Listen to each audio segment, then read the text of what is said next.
अख्तर उल इमान साहब फाइनल जीत जाएंगे। और अवैसी साहब यहाँ आते ही 90% आदमी का तो रूंटे वैसे ही खड़े कर देते हैं वो अपने भाषण में। अख्तर उल इमान साहब वाली बात यह है आज की डेट में कि ये जो पांचों विधायक जो भागे हैं ना, जो जैसे होता नहीं हम चार विकेट को खुद ही बिरमित घोच्चा लगे दिनों तो आरो घोच्चा लगे दिया समझे ले हम लागो रियल बचे भया तेरा बात न मन भया। लोग कुछ कहे, कार्यकर्ता कुछ कहे कि एमआईएम का क्रेज खत्म हो गया है, लेकिन मेरा अपना मानना है, मैं भी एरिया घूमता हूँ, एमआईएम का क्रेज खुद ही बिरनी में जो गोच्चा मारा गया ना तो आरो बढ़ेगी है।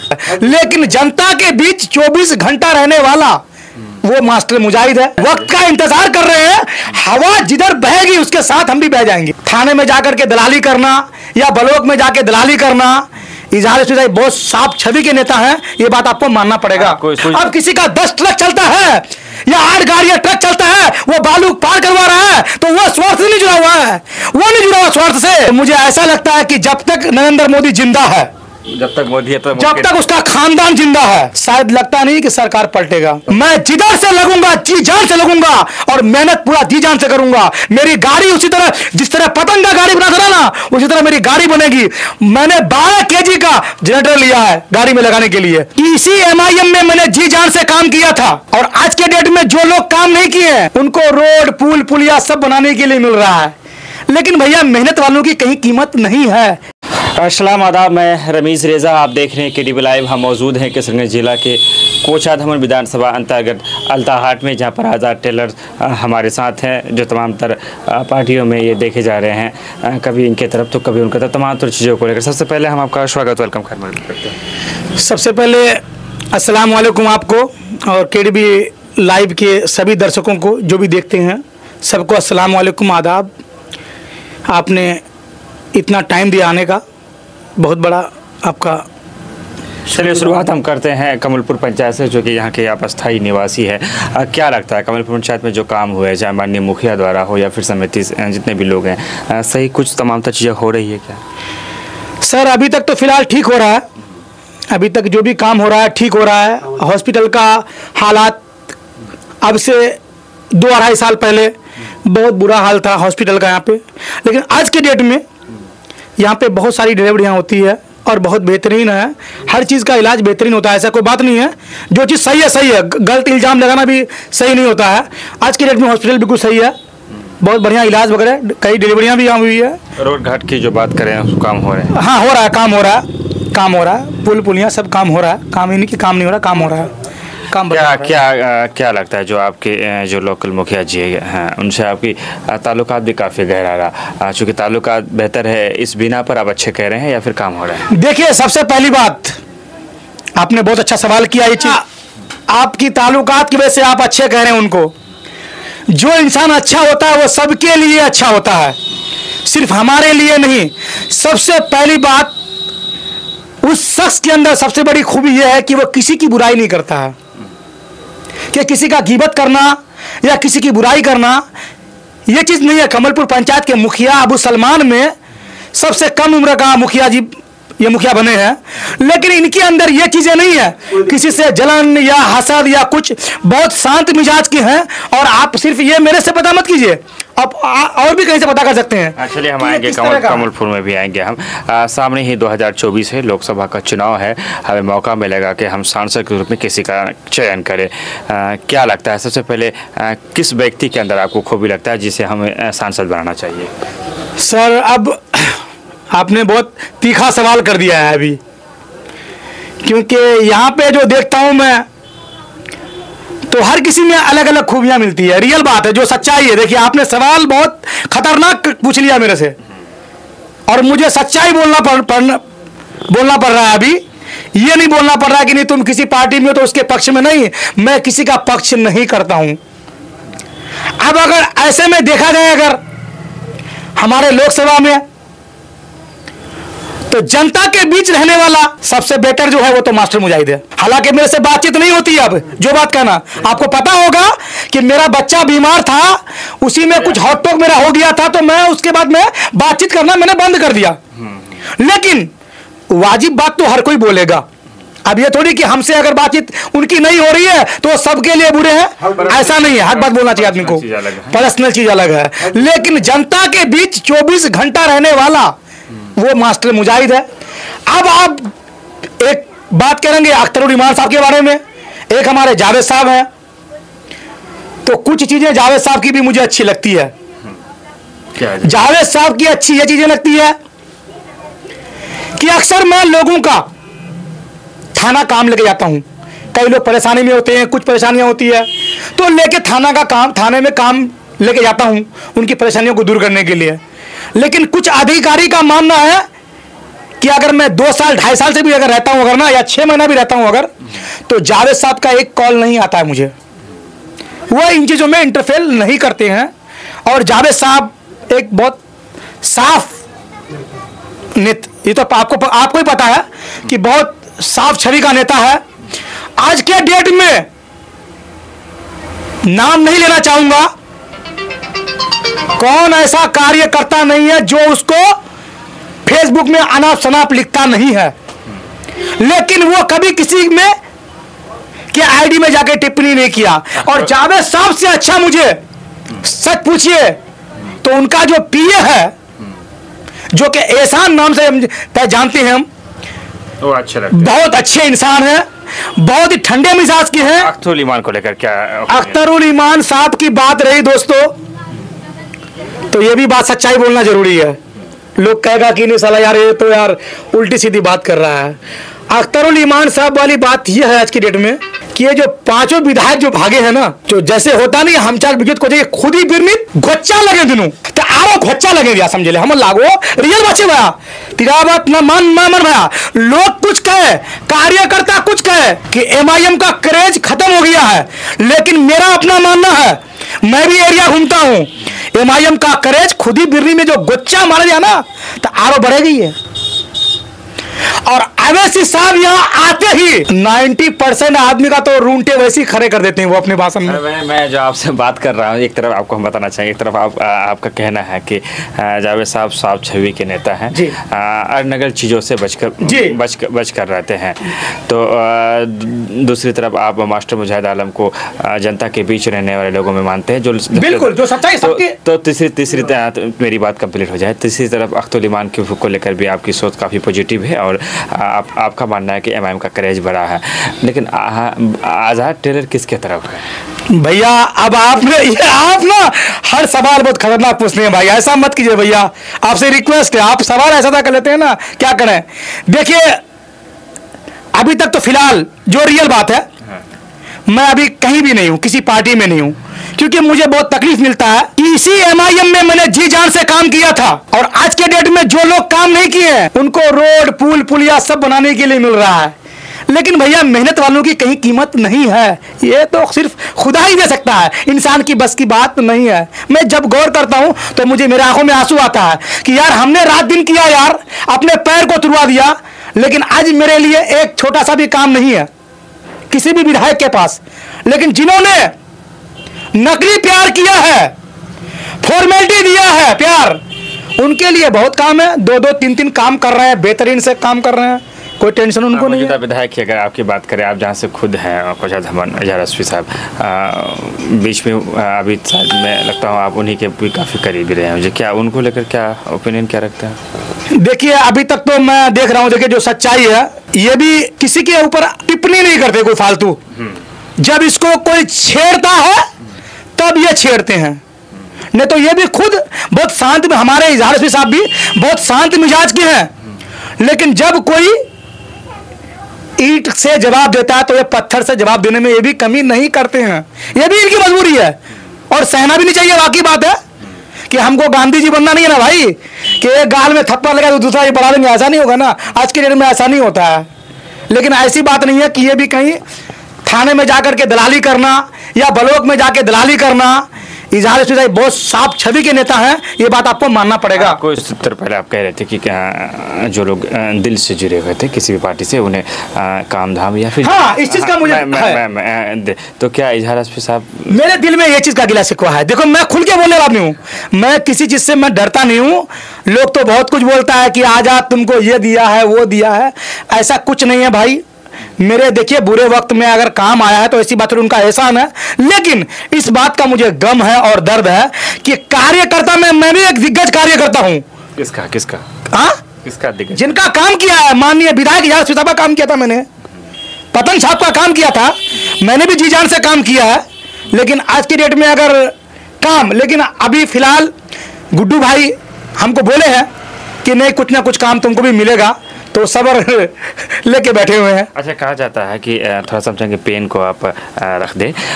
कहा जाता है कि चाहे किसी नेता जो राजनीति में आते हैं, उनका भावना होता है कि जनता की सेवा करें, और जो कार्यकर्ता आपके जैसे या और भी जो लोग होते हैं जो अपने नेता के साथ जुड़ते हैं, उनका मकसद होता है कि वो खुलिस दिल से जुड़ते हैं, उन्हें वो स्वार्थ नहीं होते। लेकिन आजाद साहब के अंदर स्वार्थ। बिल्कुल, बहुत अच्छी बात सवाल किया आपने। इसमें कई तरह के लोग, जो नेतागिरी में जो कार्यकर्ता जो होते हैं ना, तो कई कैटेगरी के होते हैं। कई लोग जुड़ते हैं इसलिए हैं कि हमको भाई कोई मोटा काम करते हैं भाई, तो उसमें हम कोई ठेकेदारी करेंगे तो उसमें हमको विधायक जी सपोर्ट करेंगे। कई गरीब कार्यकर्ता जुड़े होते हैं, वो इसलिए जुड़े होते हैं कि मेरा कोई बुरा वक्त पड़ेगा तो उसमें साथ देगा। तो ये नहीं है कि स्वार्थ हर इंसान के लिए, हर इंसान स्वार्थ के जुड़े होते हैं, ये नहीं है। ये सिर्फ मुझे जो कोई बदनाम कर रहा है तो ये गलत कर रहा है। स्वार्थ हर इंसान जुड़े हुए हैं। मकसद है कि कोई किसी काम के लिए, कोई किसी काम के लिए, कोई किसी काम के लिए। अब किसी का 10 ट्रक चलता है या 8 गाड़ियां ट्रक चलता है, वो बालू पार करवा रहा है, तो वो स्वार्थ से नहीं जुड़ा हुआ है, वो नहीं जुड़ा हुआ स्वार्थ से। जुड़ गया। कुछ दिन पहले एक, मैं नाम भूल रहा हूँ, किसी ने लिखा था आपको लेकर के, उन्होंने लिखा था कि आज़ाद टेलर जो है उनका अपना जो एक ओपिनियन रहा, वो इस टाइप का रहा कि जब आप नेताओं को इस्तेमाल करते हैं, चाहे आपको पैसे की ज़रूरत पड़ती है, जो आपको पैसा दे देता है तो वो आपके लिए ठीक हो जाते हैं, और अगर उन्होंने मना किया तो फिर आप पाला बदल लेते हैं। भैया एक बात सुन लीजिए भैया, आपको भी याद होगा जिसने, रमेश भाई, आप एक केडीबी लाइव बहुत बड़ा आप न्यूज चैनल चलाते हैं, आपको पता है कि जिसको पैसा कमाना आता है उसको खर्च करना भी आता है। तो जवाब क्या देंगे? उसको लोगों को लगता है कि नहीं भाई फलाने के पास फलाना इतना अमीर है तो इतना पैसा बहा देता है। ऐसा नहीं है भाई, ऐसा नहीं है। गरीबों के खून पसीने से ही इंसान अमीर बनता है।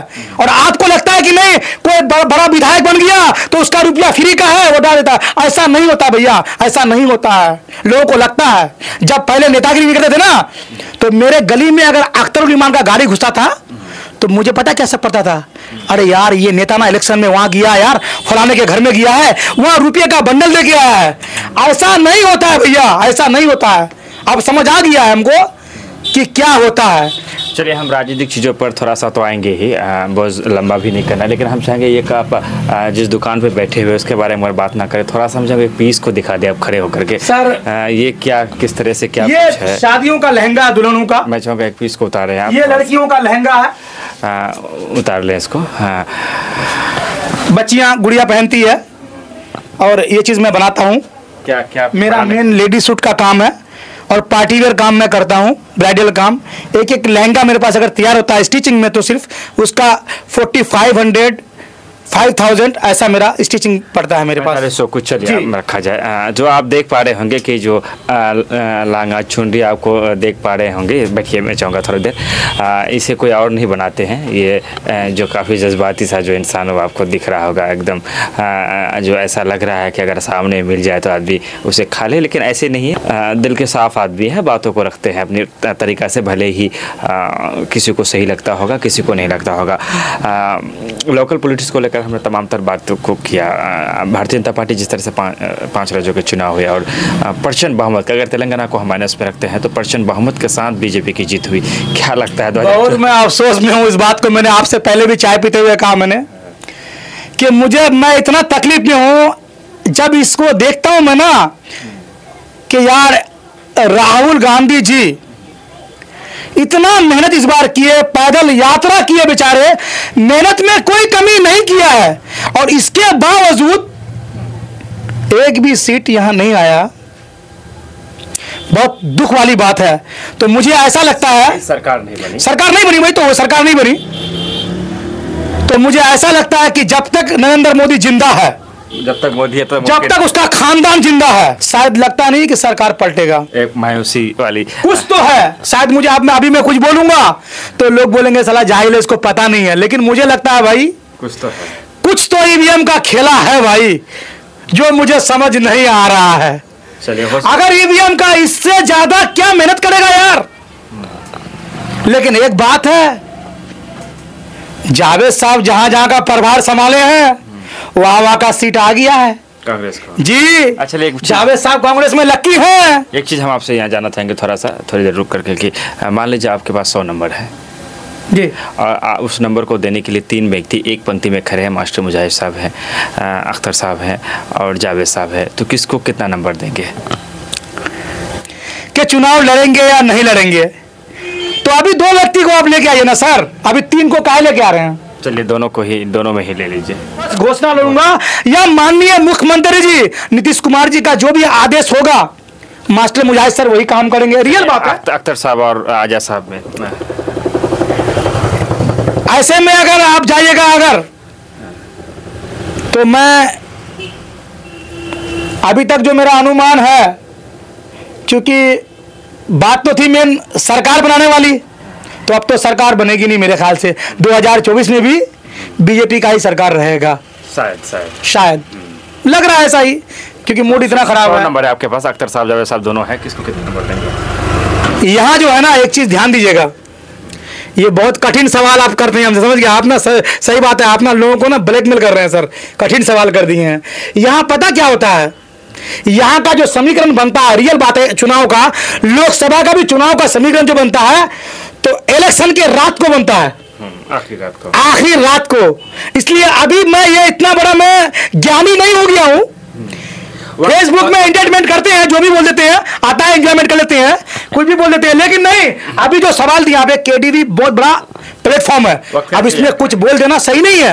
वक्त का इंतजार कर रहे हैं, हवा जिधर बहेगी उसके साथ हम भी बह जाएंगे। क्या वक्त का इंतजार किया जाएगा? और जो अभी स्पष्ट करना सही नहीं है। मैं कैसे कह दूं कि अख्तर इमाम साहब फाइनल जीत जाएंगे या जावेद साहब फाइनल जीत जाएंगे? जिनकी मेहनत ज्यादा होगी उनकी जीत होगी, जो जनता का दिल जीतेगा, चुनाव वो जीतेगा। आज हम लोग हमेशा बीजेपी को कोसते हैं, ये कैसे कहते हैं कि बीजेपी काम नहीं कर रही है? हो सकता है वो लोग जमीनी स्तर पे काम कर रहा है, हमारा जमीनी स्तर पे काम नहीं हो रहा है, कुछ भी हो सकता है। इसलिए अभी कुछ कहना मुनासिब नहीं है। वक्त का इंतजार किया जाए और सही चीजों पर। हाँ, आखिरी सवाल, कब किसका दिल कौन जीत लेगा कहना मुश्किल है। दिल जीत लेगा कभी कभी तो भाई, दिल जीत लेगा। घर में सब्जी लेके ना, ये तो बीवी नाराज हो जाती है, तो यहाँ तो चुनाव है। चुनाव है, बहुत बड़ा मुद्दा है। यानी इनडायरेक्टली आप मैसेज दे रहे कि जो आपके दिल को जीत लेगा वो हाँ, उस सुनिए, मैं तो एक बात सुनिए, मेरा नाम आजाद टेलर है, मैं जिधर से लगूंगा जी जान से लगूंगा और मेहनत पूरा जी जान से करूंगा। मेरी गाड़ी उसी तरह, जिस तरह पतंग का गाड़ी बना था ना, उसी तरह मेरी गाड़ी बनेगी। मैंने 12 kg का जनरेटर लिया है गाड़ी में लगाने के लिए, फिट करने के लिए, उसमें पूरा म्यूजिक सिस्टम सब कुछ लगा रहेगा इस बार भी। चलिए, आखिरी सवाल आपसे, क्या आज़ाद कभी चुनाव में आ सकता है? क्या आपने कभी सोचा कि मुझे खुद चुनाव लड़ना है? सर कभी नहीं, जिंदगी में नहीं सर। खुदा ने जो मुझे कलाकारी दिया है मेरे हाथ में, ये मेरा 5 उंगली से रहना चाहिए। शादी हुई आपकी? शादी हो चुकी है। कितने बच्चे? 3 मेरा बेटा है। और दूसरी का कोई इरादा है? अभी दूसरी क्या करेंगे भैया, एक ही तो लेके परेशान है। आज के डेट में दूसरी बात कर रहे हैं। आप जो कह रहे हैं कि आप जो इस तरह बोले कि परेशान है, अगर वो सुन ले तो फिर आप ऐसा नहीं है, ऐसा कुछ नहीं है। कहेंगे हमारे व्यूअर्स का अंतिम में कोई संदेश हो आपका? दोस्तों, आज के डेट में हमारे रमीज रेजा भाई और केटीवी लाइव, इस बात को कोई माने ना माने, लेकिन नंबर 1 पे चल रहा है और मेहनत भी ये लोग बहुत कर रहे हैं, मेहनत बहुत कर रहे हैं और इनकी मेहनत दिख रही है। आज के डेट में हर जगह ये लोग बाइक लेते हैं और हर जगह का न्यूज़, और मैं इनसे रिक्वेस्ट करूंगा कि माननीय विधायक इजहार रफी साहब के पास भी एक बार जाके आप उनका बाइक लें, क्योंकि देखिए इन चीज़ों में कोई नाराजगी नहीं होनी चाहिए। आप एक मीडिया है, निष्पक्ष होकर बात कीजिए, आपको जो बुलाए सबके पास जाना आपका कर्तव्य बनता है और जाना चाहिए। इसमें नहीं है। ये नहीं कि हम बड़े बड़े नेता का हम तो बाइक लेंगे भाई और ये जो कमजोर लोग हैं उनका बाइक नहीं लेंगे, ऐसा भी नहीं होना चाहिए। और मैं देखता हूं कि आप लोग के अंदर ये बहुत बड़ी क्वालिटी है भाई कि आप लोग हर इंसान का, एक पान बेचने वाला से लेकर के जो जमीनी स्तर पे चलता है, हर इंसान का आप लोग बाइक लेते हैं। ये नहीं कि बड़े बड़े लोगों का लेते हैं सिर्फ कि भाई विधायक जी का लिया, सरपंच का लिया, समिति का लिया, मुखिया का लिया। चलिए बहुत बहुत शुक्रिया। ये थे आज़ाद टेलर के नाम से प्रसिद्ध हैं और आप जानते भी होंगे, वो कहते हैं ना कि दिल के जो जज्बात है वो लफ्ज़ों से झलकते हैं। हमारी शब्दों की बारियों पे मज़ा गालिब, हमारी भावनाओं को समझने की कोशिश किया जाए। बहुत तमाम तर चीज़ों को लेकर खुलकर बातें की। ऑन द कैमरा बहुत सारे लोग होंगे जो नहीं कहेंगे कि मुझे काम चाहिए, मुझे काम देना है। हालांकि मकसद सबका वही होता है किसी नेता के उसके साथ जुड़ने का, लेकिन हर कोई इस तरह से बोलेगा नहीं, इस बात की गारंटी मैं लेता हूं। और यही वजह है कि कुछ लोगों को मैं बहुत पसंद करता हूं। इनमें से एक हमारे आज़ाद टेलर साहब हो गए, संजर आलम तुलसिया हो गए, मेराज अनी साहब हो गए। ये लोग थोड़े अच्छे से बातों को रख नहीं पाते हैं, इनके शब्द कड़वे होते हैं लेकिन दिल के साफ होते हैं। जो मुँह पे है, जो दिल में है वो इनके मुँह पे भी होते हैं। और आपको गुस्सा होना है, सामने में बोल देंगे, आप गुस्सा हो जाए। और ऐसे लोगों को अल्लाह भी पसंद करते हैं। हम चाहेंगे कि हमारी भी जो बातें हुई, और हर बात तो आपको अच्छा नहीं लगेगा, अगर आपको बुरा भी लगा होगा तो मर्यादित तरीके से आप भी अपना जवाब दे सकते हैं। अगर आप चाहते हैं कि आप भी अपनी बातों को रख सकते हैं तो KDB लाइव आपकी सेवा में 24 आवर्स हमेशा खड़ा रहता है। मैं रमीज़ रेज़ा, आप देख रहे हैं KDB लाइव। विदा लेते हैं आपसे। धन्यवाद, शुक्रिया, आदाब।